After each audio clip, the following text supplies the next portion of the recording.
ঝামেলাজনক মনে হয় বা কষ্ট লাগে, যার জন্য আমরা আলাদা একটা কলামে রেখে দিচ্ছি। আর আমাদের এই কলামে যে আমরা মাছ রাখি এইখানে কিন্তু অল টাইম অক্সিজেন থাকে, অল টাইম, কখনো এইখানে কারেন্টও যায় না। আর কারেন্ট গেলে পরেও যদিও কোনো কারণে কারেন্ট যায় তাহলে জেনারেটর চলে, যার জন্য অক্সিজেন কখনো বন্ধ হয় না। আর পানি রাত দিন 24 ঘন্টা তো যাইতেই থাকে।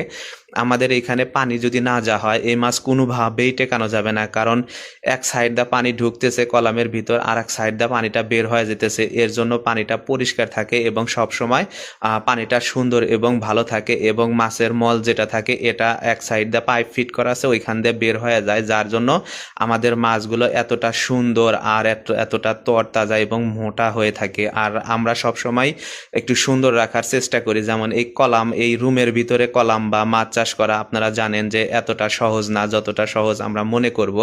এটা অনেক টাফ, অনেক পরিষ্কার করে রাখতে হয়। আর আমাদের এই কলামগুলা যেহেতু এভাবে করা হয়েছে এটা কিন্তু অনেক ব্যয়বহুল, আর এই মাছ চাষ করতে আসলে অনেক ব্যয়বহুল, অনেক টাকার প্রয়োজন। বাংলাদেশে আসলে এভাবে মাছ চাষ করা কোনোভাবেই সম্ভব না।